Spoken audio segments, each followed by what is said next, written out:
bagati besi si wamwe era kasita Bobi Wine yazze nakanyugo omulambo mu lujja abasezi ne bazina kakati bwe yakoyagala okutegeera abasezi okanyuga mulambo Bobi Wine bwe yazaaliriyo bamuganya okuyimba abule sente besi jataliriyo besi jezikola ekoteri hoteli balyamu ku famu yeti balyangako ombuzi kati awutwa kano bawandike nti abantu go asoko kyogera buli omwali ngakiraba besi si wamwe besi si wamwe musazi wansa wali na tusibudde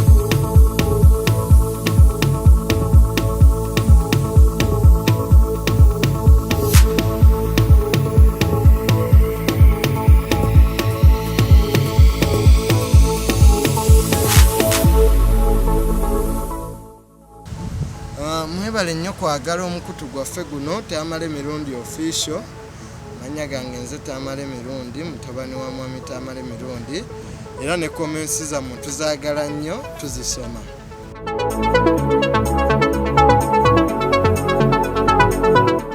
nkubulira tikaka amaanyi gateeka mu kutunda ebintu by'abambuga okukwata mukambuga bamusibe yasibye yani abbye sente za wano mpulira no amaanyi gatadde mu kusiba gwe balumiriza okubba abeebweru abeenoonyereza akasente era mwana ngenda kukogererwa kaka mugambe omusajja yavudde embaale si musajja muntu mukulu nnyo embaale alina n'abamukuuma ba special forces kakati akakodyo ke bayize bannenkamba buulire abayeso muyigiddemu ekibinja ky'ababbi kati ekibinja ekisinga obubbi kiri mu yesu kuba kaka yagenda n'akola ensobi bwe yajja bamukuba okumwogoloza bamwogerera kaka najja akwata basobi yayingira mu lutalo lwakayigula n'akwata basobi abafere n'akwata abaali mu Wembule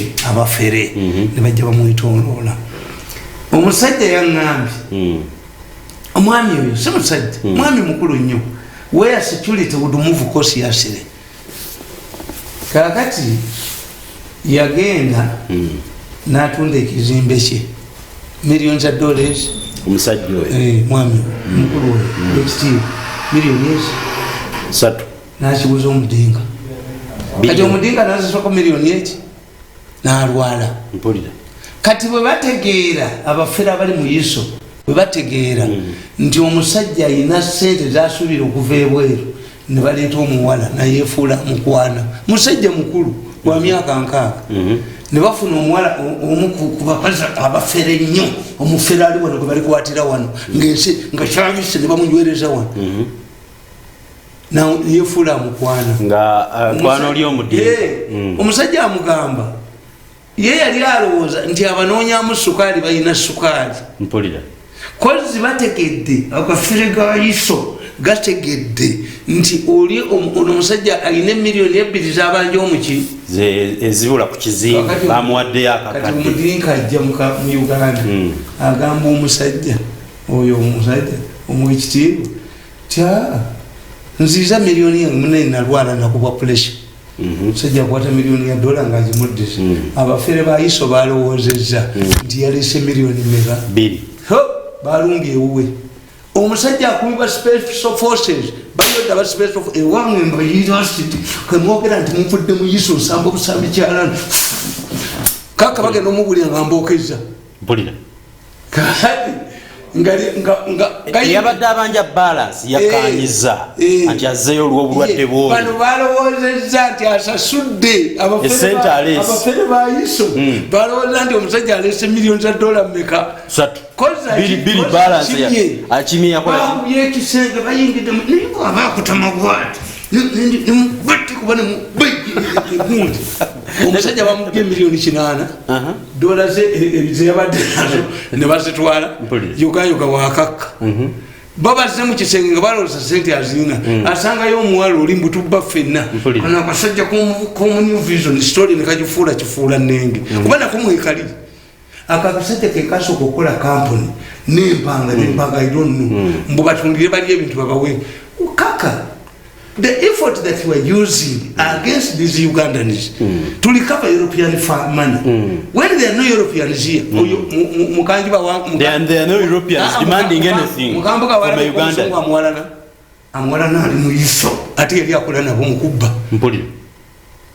So therefore, the efforts that you are doing to recover money, to work as mercenaries on behalf of European businessmen, what is to recover our money?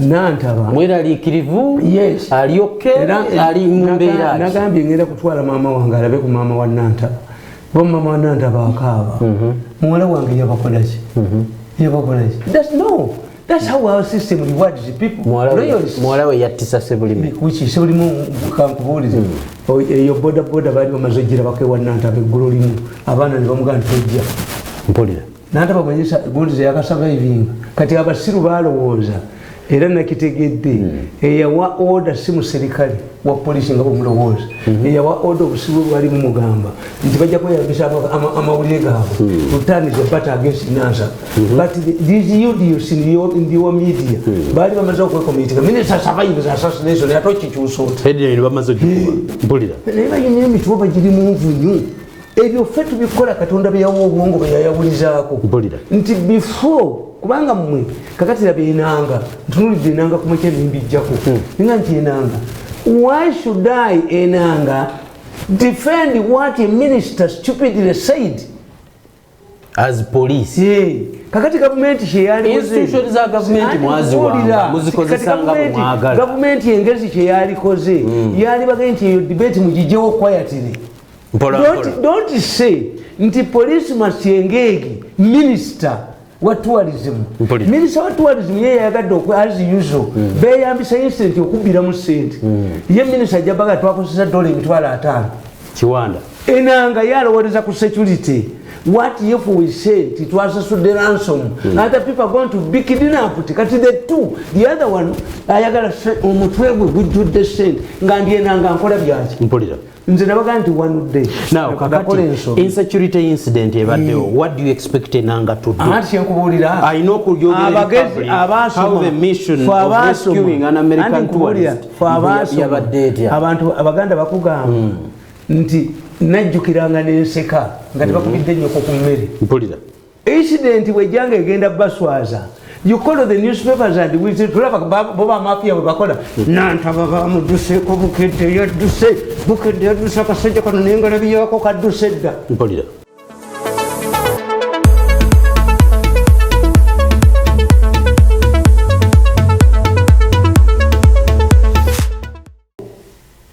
And he was sacked. Musumba was sacked and defeated in an election. Musajja yamuwangula bamuyitanga gundi.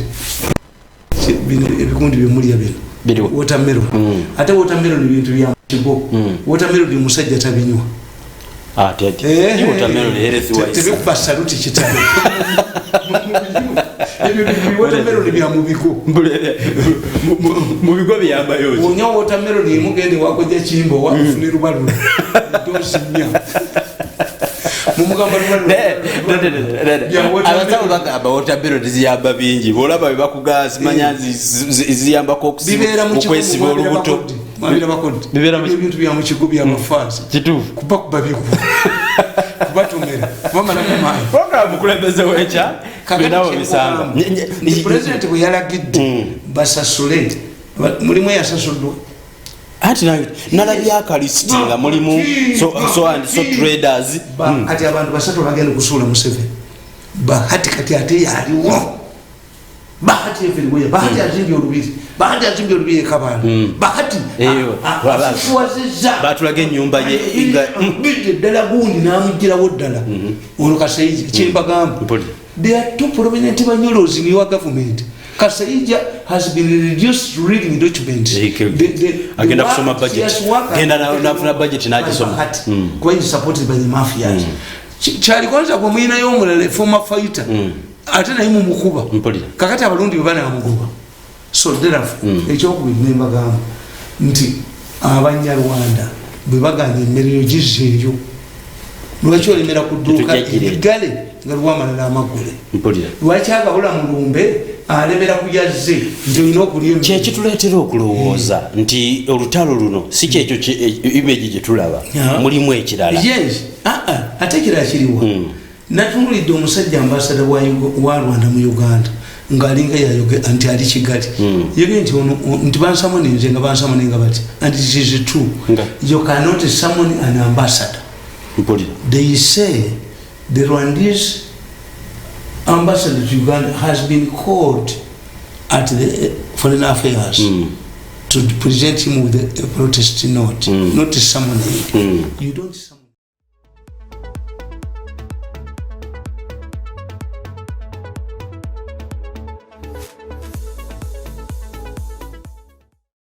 Singa mubadde mulina minister wa information alina obwongo obanga mulina prime minister amanyi politics atali lugunda diplomat yali bagesi mukiveemu lugunda mukubi wa bikalu mukiveemu diplomat kubanga the issue is the commercial oyo musajja wa UPC ali mu tourism tayinza batatwitinga kugamba nti wabawadde sente kiwanda tayinza batagamba nti wabawadde sente they are going for election they want money kakati a security man looks at this issue differently nti international community etekereza ransoms exactly kakati ono je yategedde nti nange wange wayiseyo mu tourism wayiseyo okubba kakati the two na mentioning ransom ne ransom nayo tetunagitegera bulungi bagamba mitwalo 2 abawabi basaba mitwalo we had to do this no America yabagambye eki America yagambye mumute obasi kye tujje America could send here commandos nabagambye nti look at our history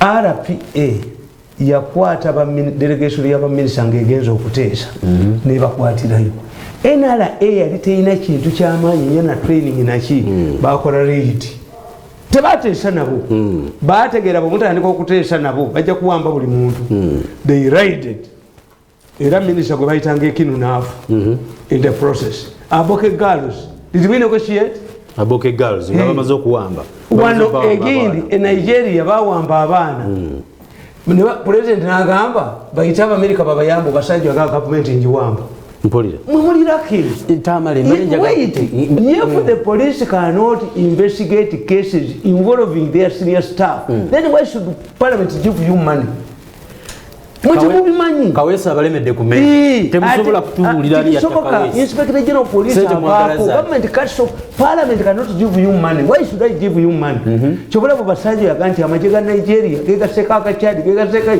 tuku ne ba arrested ba masina nokubesa usafi is this the Nigeria yekomogo mbolira kakati ba minister bamwe tulina tu conflicting gun the commercial interest where a minister wants to get advantage and eat money dole mitwala 2 million zemeka and yenanga kunyi is looking at the issue the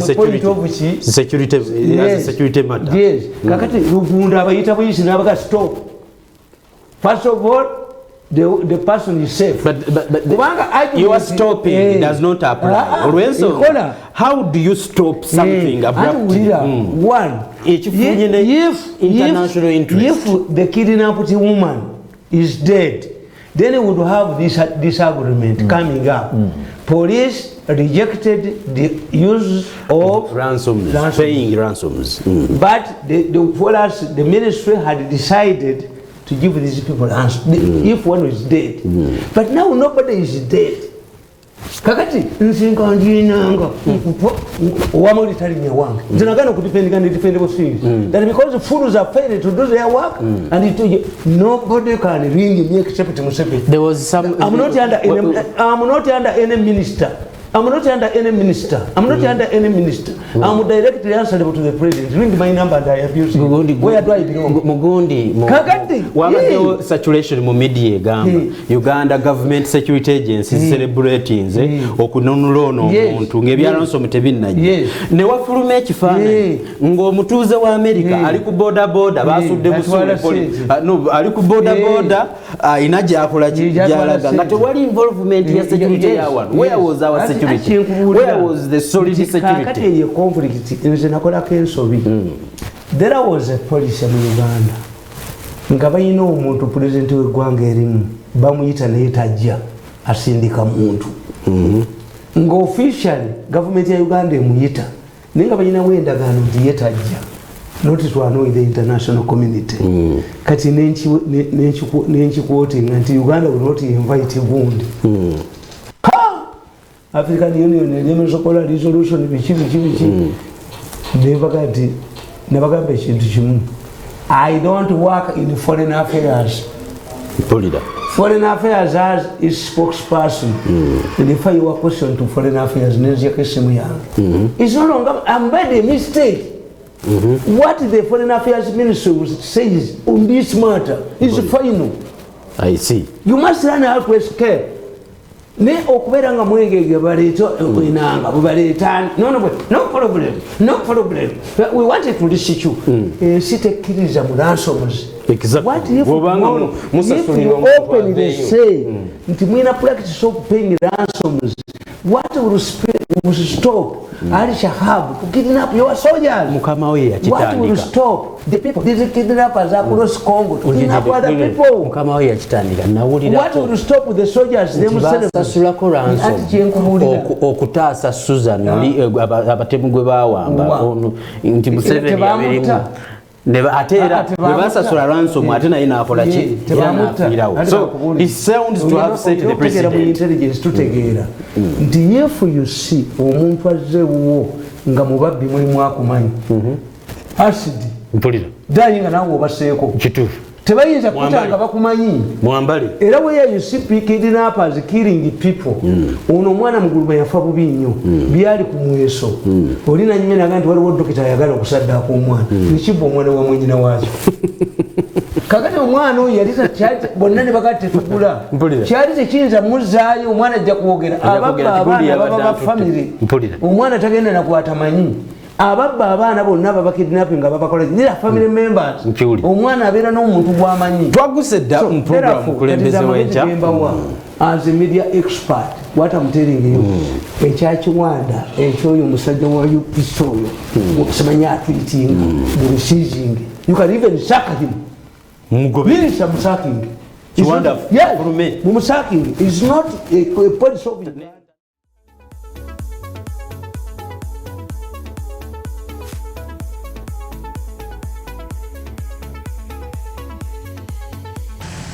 Embeera za kitaawo zino ezokukwata ennyundo n'agoba omuntu mu famire waliyo yazisikira busikizi yakyeteekamu oba yafuna busungu kufuna bufunye busungu ekikiri kitya bwoba omulaba yakijjawa abantu bamujooga nnyo n'akyuka bwe yali oba si bwati bwe yali nagambye nze ng'eyasoma psychology era nze taata wange ndowooza oluusi mu kansoli nga tuddaawo ne tunyumya mpulira nampakanya kino nanga tekisoboka ne mugamba kino kye kituufu naye nga personality ye taata wange muntu mukkakkamu nnyo naye ensi kati bwe yeetaaga tulaba Trump si muntu ali awo mbu diplomat so ensi kati bwe yeetaaga maanyi kanaawe approach ye y'ensonga eyo ey'ebintu ogiraba nga yeetaagisa okuhandolinga ekintu eggwanga lino nze ng'eyasoma ennyo siyinza kuwagira muntu akwata nnyondo n'asidi mpulira naye eggwanga lino kati bwe lyatuuka nti oyina okukozesa kifuba mpulira kubanga Uganda kati kirina kivandulo buli asanga kyayagala kyakola buli alina mu kutwanya ayagala alage nti alina amaanyi naye nga dadi contrary to what people think musajja mukkakkamu nnyo era w'omusanga munyumya naye there is extreme nti woyingira ebyobufuzi bya Uganda waliwo kye tuyita branding golira marketing akyogera nnyo nti ensi ekumanyidde kuki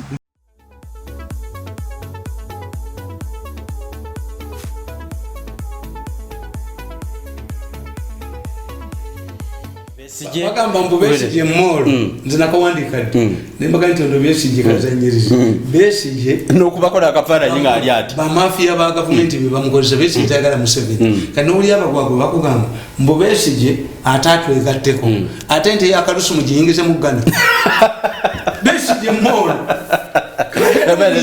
ente yakalusu oyo gitwalo gisule buwanguzi simukuba era nze ngamba gavumenti abakubye beshi babakwati kuba nawulidde akakubo kagamba naye intelligent tujja kuba omuyaga tumuggyemu enjagiri webanasangira kobiwayi bajjamu kuba omumenyamu webale kuba balabi balungi kutu blame ke katabo akaliko Besigye nabo tujja basangawo batukube mpulira gavumenti must arrest these people abade bagira Besigye yes must nip this violence in the bud babakwatirewo akatabo kaliko to blame nakulaba nga omutaddeko 1st April 2012 nti Besigye si wamwe era kasita Bobi Wine yazze n'akanyuga omulambo mu lujja abasezi ne bazina kakasi bwe yakoyagala okutegeera abasezi okanyuga mulambo Bobi Wine bwe yazaaliriyo bamuganya okuyimba abule sente Besigye ataliriyo Besigye zikola ekoteri hoteli balyamu